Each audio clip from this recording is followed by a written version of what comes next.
دیکھیں گے آپ کیا چاہتے ہیں یہ لوگ، زیادہ بچے چاہتے ہیں کم بچے چاہتے ہیں. بہرحال تو یہ کہا، تو یہ حدیث کیا ہمیں بتا نہیں رہی ہے کہ جو ہے اس معاملے کے اندر کہ ہم جو ہے زیادتی اولاد کے لیے نکاح کریں خوب اور اولاد کو پیدا کریں. یہ زیادتی جو ہے روز قیامت جو ہے رسول اکرم صلی اللہ علیہ وسلم کی فخر کا باعث، اور میں سمجھتا ہوں نبی کے فخر کی باعث کوئی چیز بنے اس سے بڑی کوئی بات نہیں ہو سکتی. مجبوریاں ایک الگ چیز ہے، حالات ایک الگ چیز ہے،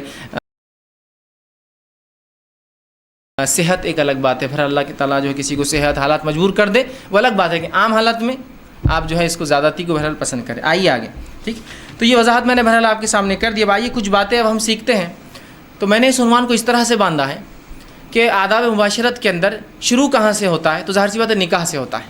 پہلی بار انسان مباشرت، ہم بستری، سیکس کب کرتا ہے؟ جب اس کی شادی ہوتی ہے. تو میں نے عنوان کو ایسا باندھا کہ شادی کا دن، ٹھیک ہے، شادی کی رات، اور اس کے بعد عام لوگوں کے لیے. ٹھیک، پہلے مخصوص پہلی بار جب انسان یہ عمل کرتا ہے اس کو میں نے لیا. جب ایک بار عمل کے بعد جو بار بار کرتا ہے اس کو سیکنڈ اس میں نے باندھا. تو کچھ حصے میرے عنوان کے شروعاتی ایسے ہوں گے جو صرف میاں بیوی کے لیے مطلب فرسٹ ٹائم نکاح سے متعلق ہے، اور کچھ باتیں ایسی ہوں گی جو پھر کامن ہوں گی. جیسا کہ انسان پہلی بار مباشرت شادی کی بات کرتا ہے، اس کے بعد کامن ہو جاتا ہے، اس کے بعد اس کی بیوی ہے یا بیویاں ہیں ان کے ساتھ رہتا ہے. تو میں نے اسی انداز میں اس کو باندھا. اور اس کے بعد کچھ غلط فہمیاں بھی جو آئیں گی بیچ میں میں انشاءاللہ ایک عنوان سے ایک وضاحت بول کر غلط فہمیوں کا ازالہ کرتا ہوا چلوں گا.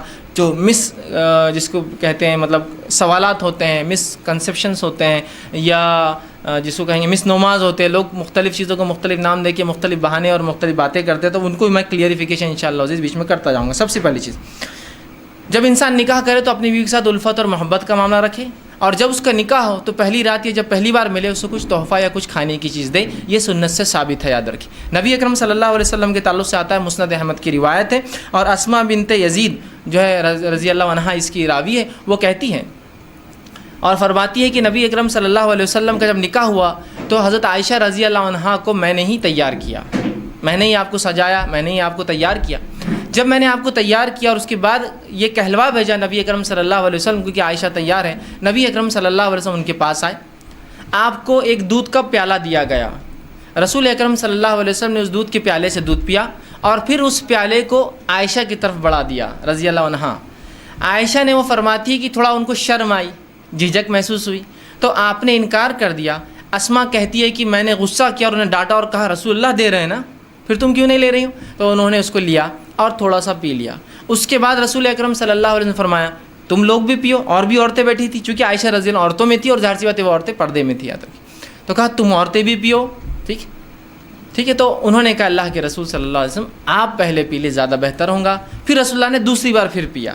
اس کو پی کر جو آپ نے پھر عورت جو اسماء رضی اللہ عنہا کو دیا. وہ کہتی ہے کہ میں نے وہ گلاس لیا اور اس کو میں پلٹانے لگی، گھمانے لگی، تاکہ میں بھی وہیں ہونٹ لگاؤں جہاں رسول اکرم صلی اللہ علیہ وسلم نے ہونٹ لگایا تھا. اس سے پتہ چلا کہ صحابہ کے ساتھ ساتھ صحابیات بھی کتنا محبت رسول اکرم صلی اللہ علیہ وسلم سے کرتی تھی. یہ محبت کا تقاضا ہے، جس سے آپ محبت کرتے ہیں اس کی ہر چیز کو آپ پسند کریں. جہاں سے آپ نے پیا وہاں سے پینا پسند. تو وہ کہتی ہے میں خاموشی سے لوگ نہ دیکھے گھما رہی تھی تاکہ وہاں سے پیوں جہاں سے رسول اکرم صلی اللہ علیہ وسلم نے پیا. اس کے بعد جب میں پی چکی تو رسول اللہ نے دوسری عورتوں سے کہا تم بھی پی لو. عورتوں نے شرما کر کہا کہ اللہ کے رسول نہیں. تو آپ نے کہا کہ دیکھو دو چیزیں ایک ساتھ نہیں ہو سکتی، بھوک اور جھوٹ. پی لو. مطلب کیوں شرما رہی ہو؟ پی لو. تم کو بھوک ہے میں جانتا ہوں، لیکن تم جھوٹ بول رہی ہو تکلف میں کہ نہیں ہم نے پی لیا. کہا پی لو. اور پھر 9 عورتوں نے بھی پی لیا. سمجھ رہے آپ؟ تو یہاں رسول اکرم صلی اللہ علیہ وسلم پہلی بار اپنی بیوی سے ملے عائشہ رضی اللہ عنہا، تو آپ نے کچھ دیا، مطلب کھانے پینے کی چیز. اور یہ بھی رحمت کا ایک حصہ کہ انسان کچھ کھلا پلا. بہت سے لوگ کنجوس ہوتے ہیں، کچھ کھلاتے پلاتے نہیں کسی کو، نہ اپنی بیوی کو، نہ بچوں کو، نہ کسی کو. تو بہرحال بیوی سے جب پہلی بار ملے تو کچھ کھانے پینے کا دے. کچھ بھی ہو سکتا ہے آج کے دور کے اندر، آپ مٹھائی لے جا سکتے ہیں، اینی تھنگ، مطلب کچھ بھی ہو سکتا ہے جو محبت اور الفت بڑھانے کے لیے. اور کھانا پینا ایک ایسی چیز ہوتی ہے جس کے کرنے سے لوگوں میں آپ کی طرف محبت مائل ہوتی ہے. آپ دیکھیے کسی کو آپ بلانا چاہتے ہیں، کسی سے کچھ کام کروانا چاہتے ہو تو کیا کرتے ہیں؟ اس کو چلو ڈھابے پر، چلو کھانے پر. سر گھر پہ کب آ رہے ہیں آپ کھانے کو؟ تو پروموشن چاہیے آپ کو. ٹھیک.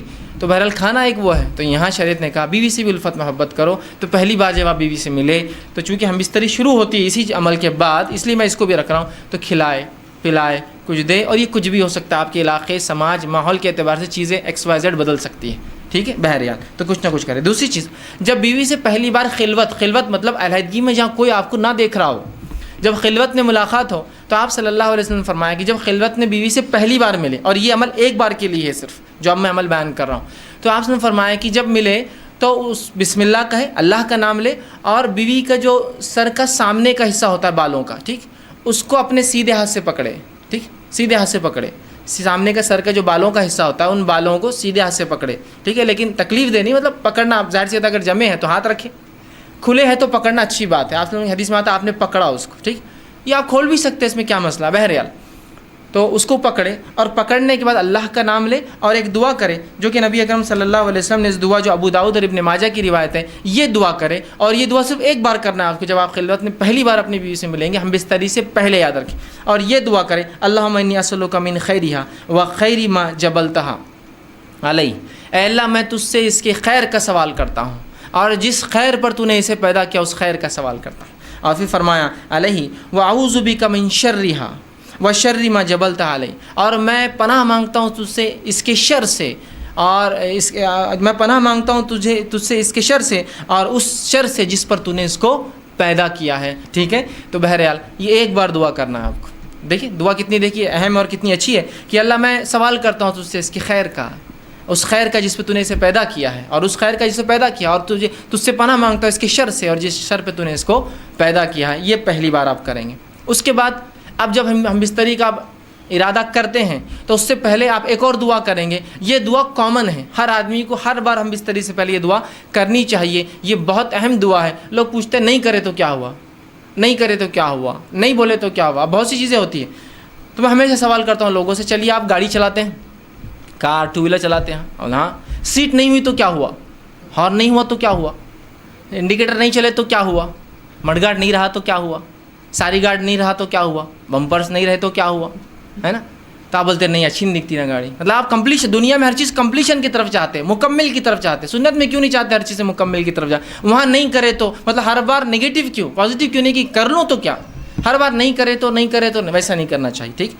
تو یاد رکھیے یہ دعا پڑھے، اور بہت خیر ہے اس دعا کے اندر، ٹھیک ہے؟ تو آپ صلی اللہ علیہ وسلم جو ہے، معاف کرنا بہرحال وہ دعا سے پہلے ایک چیز میں بھول گیا تھا، وہ یہ کہ جب انسان ہم بستری سے ارادہ کرے تو اس سے پہلے نکاح کی رات جو ہے نماز پڑھنا بھی یاد رکھیے، یہ عمل بھی جو ہے صحابہ سے ملتا ہے، صحابہ سے ملتا ہے، ٹھیک؟ اس کے تعلق سے ایک روایت آتی ہے کہ میاں بھی اکٹھے نماز پڑھے، ایک جو ہے تابعین فرماتے ہیں، ابھی سعد ان کا نام تھا جو کہ غلام تھے، وہ کہتے ہیں میں نے غلامی کی حالت میں نکاح کیا، اور اس کے بعد جو ہے ابو ذر غفاری رضی اللہ عنہ، ٹھیک ہے، اس کے بعد وہ کہتے ہیں کہ عبداللہ ابن مسعود اور حذیفہ بن یمان رضی اللہ عنہم کو دعوت دی، یہ صحابہ کو دعوت دی بڑے بڑے، یہ میرے پاس میری دعوت ولیمہ میں جو ہے دعوت میں نے دی نکاح کی، وہ میرے پاس آئے، جب میرے پاس آئے تو انہوں نے مجھ سے کہا کہ دیکھ جب تو اپنے بیوی سے قریب جانے کا ارادہ کر تو اللہ کا نام لے اور یہ دعا کر جو میں نے پہلے بتائی، اس کے بعد کہا کہ پھر تو اس کے ساتھ جو ہے 2 رکعت نماز پڑھ لے، تو آگے کھڑا ہو اور وہ پیچھے، یاد رکھیے مرد اور عورت بازو کھڑے کے نماز نہیں پڑھ، چاہے میاں بیوی کیوں نہ ہو، تو آگے کھڑا رہے، وہ پیچھے کھڑی رہے، اور تو 2 رکعت نماز پڑھ لے، اور پھر فرمایا اس کے بعد کیا کرنا ہے، تو بہتر جانے اور تیری بیوی بہتر جانے، ٹھیک؟ مطلب ان کو ایک سے ایجوکیٹ کیا بیٹھے بیٹھے دعوت میں کہ جو ہے تم جو ہے 2 رکعت نماز پڑھو۔ تو صحابہ سے یہ عمل ملتا ہے، تو کوئی شخص چاہے تو یہ عمل بالکل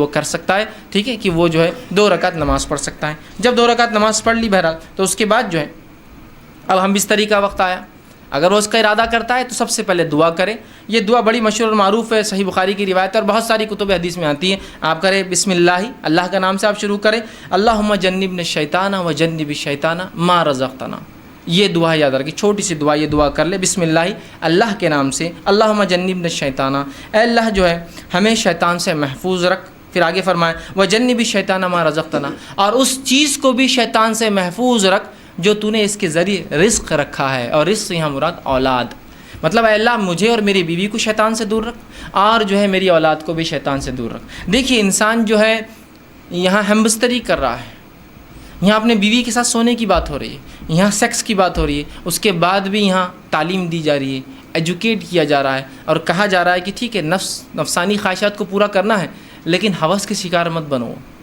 یہاں بھی اللہ کا نام لے کے شیطان سے پناہ مانگی جا رہی ہے۔ دیکھیے اس عمل میں بھی کیسا پاکیزہ اور کیسا مطہرہ یہ دین ہے، یاد رکھیں۔ بہرحال اب یہ دعا آپ نے کی، ٹھیک ہے، اب دعا کے بعد آپ بستری کر سکتے ہیں، لیکن یہ بات بہت ضروری ہے جو ہمیں سمجھنا ہے کہ جب شریعت نے مرد کو اجازت دی نکاح کی اور عورت کے ساتھ ہم بستری کرنے کی، تو یہ اجازت کوئی حاکم اور محکوم والا رشتہ نہیں ہے، مالک اور غلام والا رشتہ نہیں ہے، سمجھ رہے آپ بات کو؟ ورنہ ہوتا ہی کہ جب یہ موقع انسان کو مل جاتا ہے مرد کو پہلی بار، تو وہ بالکل ایک عورت کو اپنا شکار سمجھتا ہے.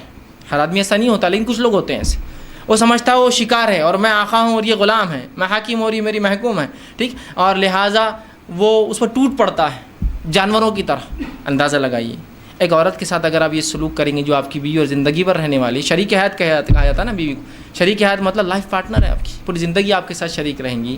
اور اگر پہلی رات آپ ساتھ یہ بدتمیزی کریں گے کہ آپ بتائیں گے کہ میں نے نکاح خالص صرف اپنی حوث کو پورا کرنا کیا، ٹھیک ہے. الفت اور محبت ایک چیز ہے، لو ایک چیز ہوتی ہے، کہ لسٹ ایک چیز ہوتی ہے انگلش کے اندر. اردو میں جیسے کہتے ہیں ایک محبت ہوتی ہے اور ایک حوث ہوتی ہے. تو ہمیں محبت کی اجازت ہے، حوث پوری نہیں کرنا ہے ہم کو. ہمیں جو لو کی اجازت ہے، ہم کو لسٹ نہیں، ٹھیک ہے. انسان ظاہر سی بات ہے وہی عمل کر رہا ہے جو لسٹ میں ہوتا ہے، لیکن اس میں محبت کے تقاضے کے ساتھ کہ یہ میرے اپوننٹ پارٹنر ہے، میری بیوی ہے، اس کے ساتھ زندگی گزارنا ہے، ٹھیک ہے. تو یہ بات بڑی اہم ہے سمجھنا ہمارے لیے. تو انسان جو ہے جب اپنی بیوی سے تعلقات قائم کرے تو اس کو حاکم اور محکوم اور ظالم اور مظلوم والا رشتہ نہ بنا دے، بلکہ اس کو محبت اور الفت والا معاملہ رکھے. اور ہم بستری سے پہلے جو باتیں ہم کو رسول اکرم صلی اللہ علیہ وسلم اور صحابہ کے آثار مطلب صحابہ کے عمل سے پتہ چلتی، وہ یہ ہے کہ یہ لوگ فور پلے کرتے. ہم بستری سے پہلے کچھ بیوی سے کھیلتے. اور ایک روایت میں رسول اللہ صلی اللہ علیہ وسلم کی اس بات کا کھلا اشارہ آپ نے فرمایا، جب ایک صحابیہ کہ اللہ کے رسول میں نے ایک عورت سے نکاح کیا لیکن یہ مطلقہ ہے، مطلب اس کی شادی ہو چکی ہے اور یہ جوان تھے صحابی. تو اللہ کے رسول صلی اللہ علیہ وسلم فرمایا کہ تو نے کنواری لڑکی سے کیوں نہیں نکاح کیا تاکہ وہ تجھ سے کھیلتی اور تو اس سے کھیلتا. تو کہ اللہ کے رسول میری مجبوری تھی، میرے والدہ کا انتقال ہو گیا اور میری 3 چھوٹی چھوٹی بہنیں ہیں. اگر میں کوئی کنواری لڑکی لاتا تو وہ میری بہنوں کی دیکھ بھال برابر سے نہیں کر پاتی. جب میں نے ایسی عورت کو لایا نکاح میں جو مطلقہ ہے، اس کو پریویس ایکسپیرینس ہے زندگی کا، وہ زندگی سماج میں گزار چکی ہے، وہ میری بہنوں کی اچھے سے تربیت کر سکتی ہے. اس حدیث سے ایک بات اور پتہ چلی، نکاح میں بہت سارے مقاصد انسان رکھ سکتا ہے نکاح کے لیے. تو ایک مقصد یہ بھی تھا ان کا کہ محبت کے ساتھ ساتھ بچیوں کے لیے کچھ، میری بہنوں کے لیے کچھ ایسی عورت آ جائے جو میری ان کی بھابھی ہو لیکن ایک ماں جیسا ہو. تو ظاہر سی بات ہے ایک کنواری لڑکی یہ سب نہیں کر سکتی تھی، ٹھیک ہے. لیکن اس حدیث میں رسول اللہ نے جو فرمایا تو اس کے ساتھ کھیل اور وہ تیرے ساتھ کھیلے. تو یہ محبت جو ہے یہ ہم بستری سے پہلے انسان فور پلے کرے، کھیلے اس سے، مطلب اس کو راضی کرے اور منوائے اس عمل کے لیے. اس لیے کہ ہیومن بینگ جو انسان ہوتے ہیں وہ میکینیکل عمل نہیں کر سکتے. میکینیکل سمجھتے مشینیں ہوتی، مشینوں کا معاملہ ہوتا ہے کہ آپ نے جب بٹن دباؤ میکینیکلی شروع ہو جاتی. لیکن انسان جو ہوتے ہیں ویسے میکینیکل نہیں ہوتے، ان کو ذہنی تیار ہونا پڑتا ہے، پھر جسمانی فزیکل ریڈی ہونا پڑتا ہے، اس کے بعد انسان کچھ اعمال کر سکتا ہے. جیسے آپ کو کس سے ڈیل کرنا ہے کوئی انسان سے، تو بہت ساری باتیں ہوں گی، ملاقاتیں ہوں گی، ٹھیک ہے، اس کے بعد کوئی ڈیلنگ فائنل تک پہنچیں گے. سیم ویسی ہوتا ہے. تو اس بات کو ذہن میں رکھیں اور بالخصوص پہلی رات میں تو آپ خاص طور سے اس کو یہ نہ کریں کہ ٹوٹ پڑنے کا معاملہ کرے، بلکہ سنت کو لحاظ رکھتے ہوئے، شریعت کا لحاظ رکھتے ہوئے، انسانی ذہنیتوں کا لحاظ رکھتے ہوئے، سامنے والے فریق کی، آپ کی بیوی کی عمر کا لحاظ بھی رکھ سکتے. ہو سکتا ہے کوئی انسان 40 سال کا اور نکاح 20 سال سے کیا ہو، جائز ہے بالکل. تو اب یہاں سمجھنا پڑے گا اس کی عمر کا تقاضا وہ کم ہے، تو ظاہر سی بات ہے سمجھ رہے ہیں آپ بات کو. یہ تمام چیزیں آپ جو ہے ذہن میں انسان رکھیں. تو فور پلے جس کو ہم کہتے ہیں کہ ہم بستری سے پہلے کچھ ایسی چیزیں جس سے انسان اس عمل کی طرف راغب ہو جو عمل اس کو اب کرنا ہے، جو کہ اللہ نے اس کے اوپر جائز قرار دیا اور وہ مباح ہے اس کے لیے کرنا، حلال ہے اس کے لیے کرنا، جس سے اپنے آپ کو تسکین دے سکتا، سکون حاصل اور اطمینان حاصل کر سکتا. سمجھ رہے آپ بات کو. تو فور پلے کی بڑی اہمیت ہے. اس کے اندر مختلف چیزیں ہو سکتی ہیں، انشاءاللہ آگے آئیں گا تو اس میں میں کچھ نہ کچھ پوائنٹس اس کے ڈسکس کرتا جاؤں گا، ٹھیک. تو فور پلے ہوں گا اس سے پہلے کہ انسان تیار کرے اپنے فریق کو. دوسری چیز یہ کہ دونوں کا اس عمل کے لیے راضی ہونا ضروری ہے. ہم بستری کے لیے دونوں کا اس عمل کے لیے راضی ہونا ضروری، یاد رکھیں. اس لیے کہ یہ کوئی ون سائڈ معاملہ نہیں ہے. اور مرد کے راضی ہونا یہ بالکل واضح ہوتا ہے، لیکن عورت راضی ہے نہیں راضی ہے یہ واضح نہیں ہوتا ہے. مرد اس عمل کے لیے راضی ہے، وہ ظاہر ہے، اس کی جسمانی کیفیت اور اس کا جسمانی کیفیت اس کی اشارہ کر دیتی ہے کہ مرد تو راضی ہے اس عمل کے لیے، لیکن ظاہر سی بات ہے عورت کے اندر ایسی کوئی چیز نہیں ہے جس سے پتہ چل سکے کہ اس عمل کے لیے وہ راضی ہے. بات سمجھ رہے ہیں آپ میری، ٹھیک. تو ظاہر سی بات ہے دونوں کی رضامندی ضروری ہے. تو مرد راضی ہے عورت سمجھ سکتی ہے، لیکن عورت راضی ہے مرد سمجھ نہیں سکتا ہے. اس کے ظاہر سی بات ہے جسمانی اعتبار سے تو اس کو اس معاملے میں تیار کرنا ہوگا، اس کو اس معاملے میں پوچھ سکتے ہیں آپ، اس کو اس معاملے میں اس کی بھی حامی لے سکتے ہیں آپ. اور حامی اس کا ہاں ہر بار زبان سے بولنا نہیں ہے، کچھ باتیں آپ سمجھ سکتے ہیں جس کہاں ہوتی ہے، سمجھ رہے نا.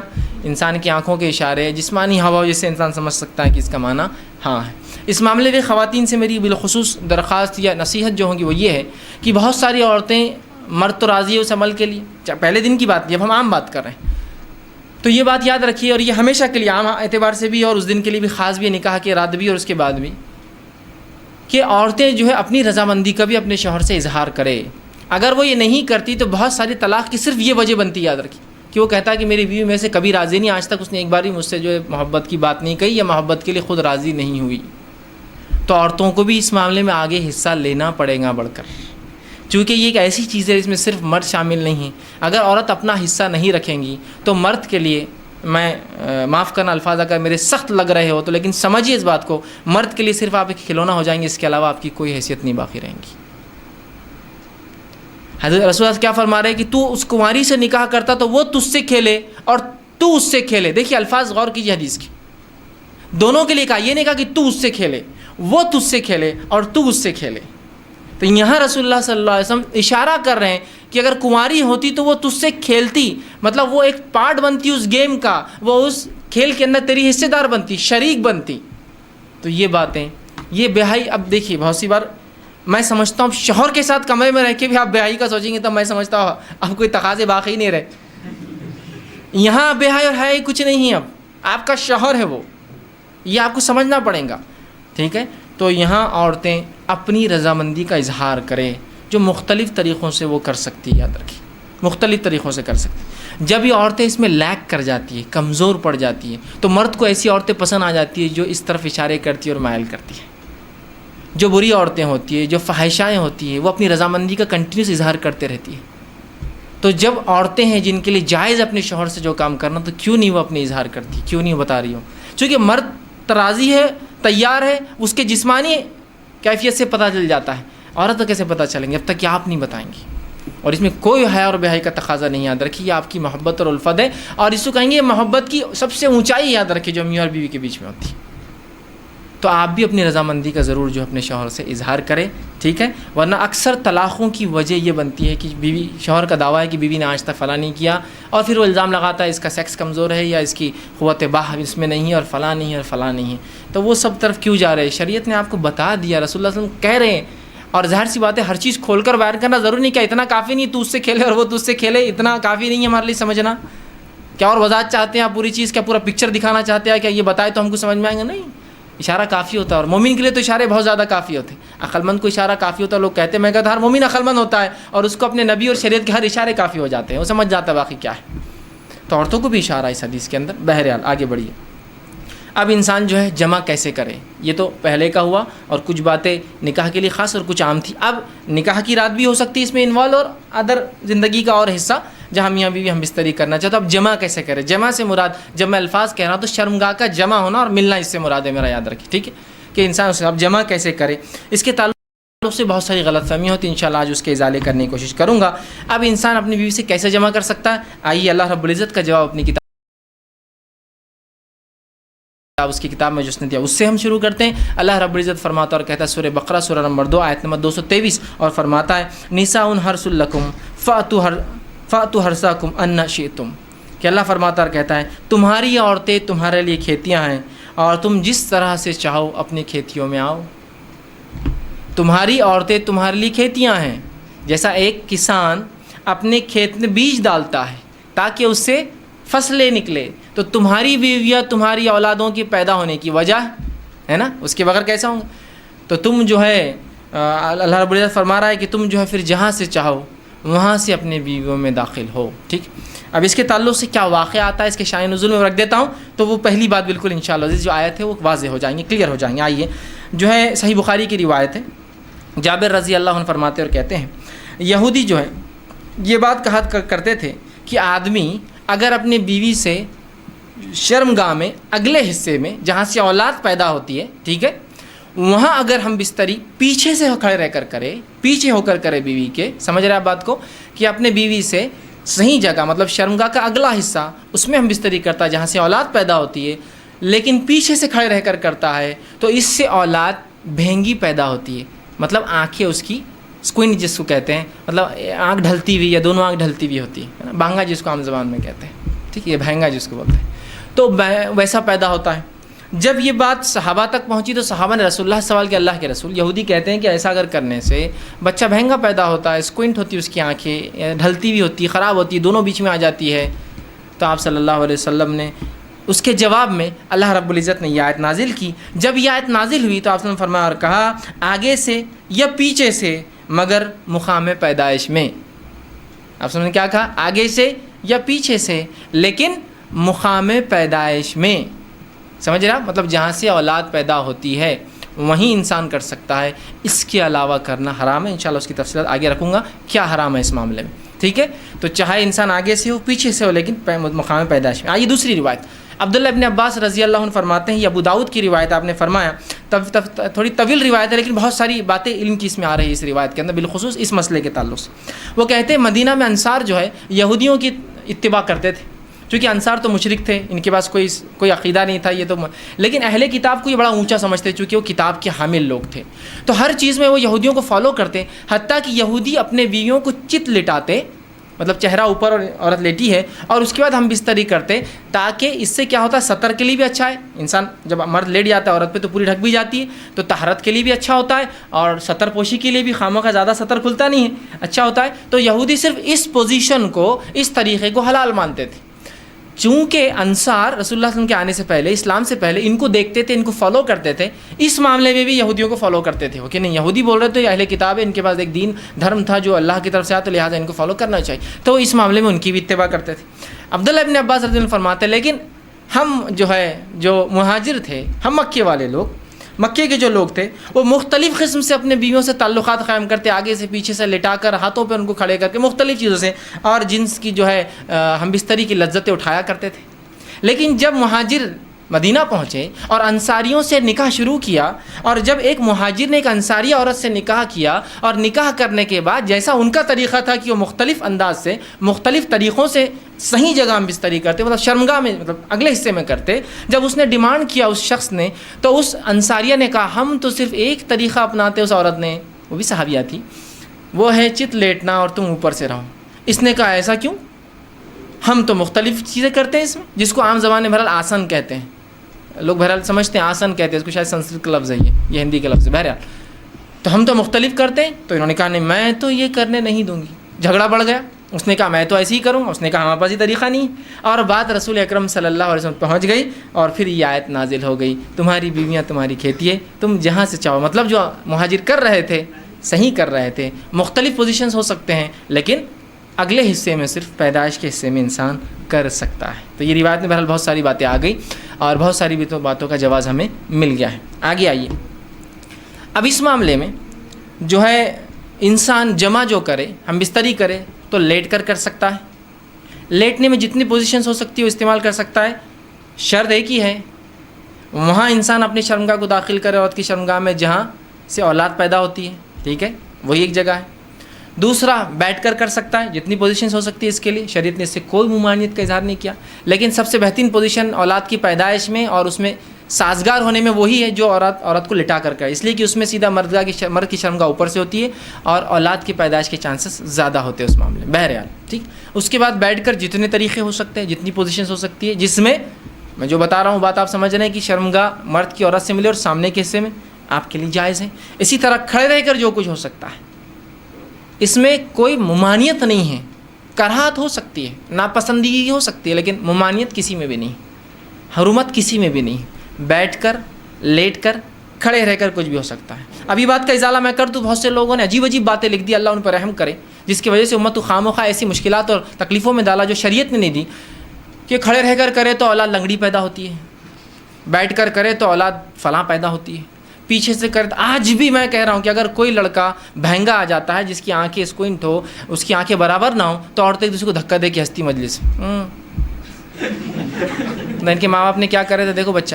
آج بھی میں کہہ رہا ہوں کیسی عجیب بات ہے. شریعت کلیریفیکیشن دے رہی ہے، قرآنی آیتیں نازل ہو رہی ہے، اور اس کے بعد بھی کہ ہماری اب عقلوں کا کیا بھائی، علم کی کمی ہی یہ سب چیزوں کی وجہ ہے. لا علمی جو نقصان پہنچاتی ہے نا، وہ کوئی چیز، کوئی ہتھیار، کوئی دشمن آپ کو جو نقصان نہیں پہنچائیں گے نا، آپ کی اور ہماری لا علمی اسلام کے تعلق سے نقصان پہنچاتی ہے. بہرحال تو کوئی بھی پوزیشن اختیار کر سکتے، کوئی ممانعت کسی بھی پوزیشن کی ثابت نہیں ہے.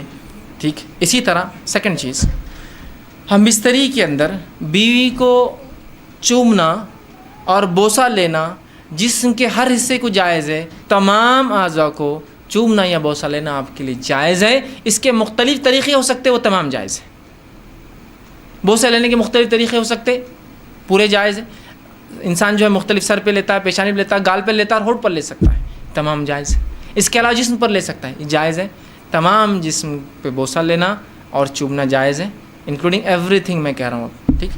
اس کے بعد دوسری جو غلط فہمی ہوتی ہے، لوگ سوال کرتے ہیں، وہ یہ ہے کیا میاں بیوی ایک دوسرے کے جسم کو تمام حصوں کو ہاتھ لگا سکتے ہیں؟ تو ہاں، میاں اور بیوی اپنے جسم کے تمام حصوں کو ہاتھ لگا سکتے ہیں، انکلوڈنگ ملا کر اپنی شرمگاہ کا اگلا اور پچھلا حصہ ہاتھ لگانے میں اجازت ہے. اسی طرح میاں اور بیوی اپنے جسم کے تمام حصوں کو دیکھ سکتے ہیں، انکلوڈنگ اگلا اور پچھلا حصہ شرمگاہ کا. کوئی نہ دیکھنا چاہے اس کا اپنا مسئلہ ہے، اس کی اپنی طہارت میں اس کا اعلیٰ مقام ہے، لیکن اس کی کوئی حرمت اور کراہت ثابت نہیں ہے، یاد رکھیے. اس لیے کہ آپ سے سوال ہو اللہ کے رسول ہم اپنے بیویوں کا کیا دیکھیں اور کیا نہ دیکھیں؟ تو کہا تم اپنے بیویوں کا سب کچھ دیکھ، اپنے بیویوں کا جو چاہو سب کچھ تم دیکھ سکتے ہو. تو حدیث نے کھلی آپ کو اجازت دے رکھی ہے چھونے کے معاملے میں تمام اعضاء اور دیکھنے کے معاملے میں تمام اعضاء. یہ بات اس لیے کہہ رہا ہوں کہ بہت سے لوگوں نے پتہ نہیں ایسی باتیں کہہ دی، اللہ رحم کرے کہاں سے لائے مجھے نہیں پتا، کہ اگر بیوی کی شرمگاہ دیکھی تو اولاد بگڑی ہوئی پیدا ہوتی ہے. ارے اللہ، تو کیسے ریسٹرکشنز ہم دے رہے ہیں جو ریسٹرکشن شریعت کے نہیں ہیں؟ کیسے، مطلب سوچیے نا آپ، کیسی عقل کام نہیں کرتی کہ ایسے کیسے ریسٹرکشن ہو سکتے. ٹھیک. تو لہٰذا اس بات کے تعلق سے لوگ بہت سوال کرتے ہیں، میں نے اس کا کلیریفیکیشن پورا بہرحال سوال کے تعلق سے دے دیا. دونوں ہی چیزیں یاد رکھی، چھونے کے معاملے میں اور دیکھنے کے معاملے میں میاں اور بیوی کمپلیٹ رائٹ ہے، کمپلیٹ حق ہے، وہ جو چاہے اس معاملے میں کر سکتے ہیں، یاد رکھیے. ٹھیک. اب آئیے اس معاملے میں ہم اس طرح منائی کس چیز سے ہے وہ بھی دیکھ لیں، اور افضل کب اور کہاں اور کیسے ہے. ٹھیک. وہ بھی ایک دیکھ لیتے ہیں. آئیے آگے بڑھیے. تو اس معاملے ہم بستری میں دبر پیچھے سے، مطلب شرمگاہ کے پچھلے حصے میں عورت کے داخل ہونا حرام ہے، جس کو عام زبان میں کہیں گے پیخانے کی جگہ. ٹھیک. عورتوں کے جو شرمگاہ ہوتی ہے وہ مردوں کے مقابلے میں مختلف ہوتی ہے اس معاملے میں کہ مرد کی شرمگاہ کا ایک ہی حصے سے پیشاب بھی نکلتا ہے اور منی بھی نکلتا ہے، لیکن عورتیں مختلف. تو عورتوں کے پیشاب کی جگہ الگ ہوتی ہے اور شرمگاہ الگ، جہاں اولاد پیدا ہوتی ہے وہ جگہ الگ ہوتی ہے، اور پیخانے کی جگہ الگ ہوتی ہے. تو مردوں میں 2 ہی حصے ہیں جہاں سے نکلتا، عورتوں میں 3 ہوتے ہیں، یاد رکھیے. تو یاد رکھیے مرد کے لیے عورت کی جو ہے شرمگاہ کے علاوہ کوئی بھی عمل کرنا درست نہیں، اور بالخصوص دبر کی تو حرمت شریعت نے اتنی سخت ثابت کی. مسند احمد کی روایت ہے جو ہے ام سلمہ رضی اللہ عنہ فرماتی ہیں، جب مہاجرین انصار کے پاس مدینہ آئے تو ان کی عورتوں سے جو ہے شادیاں رچائی. مہاجر عورتوں کو زمین پر لٹا کر یا ان کے ہاتھ کو زمین پر رکھ کر گھٹنوں کے بل ان کو کر جمع کرتے تھے، فائدہ اٹھاتے تھے. مہاجرین میں سے ایک آدمی نے انصار کی عورت سے نکاح کر لیا اور ارادہ کیا کہ ویسے ہی کام کرے جیسا وہ ان کے پاس چلن تھا کرے. تو اس نے انکار کر دیا اور کہا جب تک رسول اکرم صلی اللہ علیہ وسلم پوچھ کر نہیں آؤں گی عمل نہیں کرنے دوں گی. اس نے کہا ٹھیک ہے جا پوچھ کر آ جا. وہ عورت صبح ہونے کے بعد رسول اکرم صلی اللہ علیہ وسلم کے پاس پہنچی. جب خدمت میں پہنچی تو بڑی شرمائی، کیسے پوچھوں. تو ام سلمہ رضی اللہ عنہا جو آپ کی بیوی تھی ان سے کہا کہ ذرا آپ رسول اللہ سے پوچھ دیجئے نا کہ یہ عمل کیا جائز ہے. تو آپ صلی اللہ علیہ وسلم نے یہ آیت پڑھی جو آیت نازل ہوئی تھی سورہ بقرہ کی، میں نے پہلے لکھ دی، نساؤکم حرث لکم فاتوا حرثکم انا شئتم. تمہاری بیویاں تمہاری کھیتی ہے، جہاں سے چاہو داخل ہو جاؤ. جو ہے اور وہ آگے اللہ کے رسول نہیں مگر ایک ہی جگہ مقام پیدائش کا داخل ہو، لیکن نہیں مگر ایک ہی جگہ مقام پیدائش. تو اس سے پتہ چلا دبر میں داخل ہونا، پیخانے کی جگہ یا انال سیکس جس کو کہتے ہیں، شریعت میں حرام ہے، اور اتنا سخت حرام ہے کہ اس کی حرمت کے تعلق سے 3 ہی حدیثیں رکھتا ہوں آپ کے سامنے. پہلی حدیث آپ سے فرماتے ترمذی اور ابن حبان کی روایت، آپ نے فرمایا اور کہا اللہ تعالیٰ ایسے آدمی کی طرف نہیں دیکھیں گا یا دیکھنا گوارا نہیں کرے گا جو اپنے بیویوں سے دبر میں جمع کرتا تھا، پیخانے کی جگہ جو ہے جمع کرتا تھا. اس کی طرف دیکھنے والا نہیں اللہ قیامت دن. اور اللہ کا نہیں دیکھنا مطلب اللہ کا رحم نہیں کرنا. دوسری روایت ابو داؤد کی روایت، آپ سے فرماتے وہ آدمی ملعون ہے، اللہ کے نزدیک لعنتی ہے، فرشتوں کے نزدیک لعنتی ہے، انسانوں کے نزدیک لعنتی ہے، جو فرماتے ہیں جو محاش یعنی دبر میں عورت کے داخل ہو.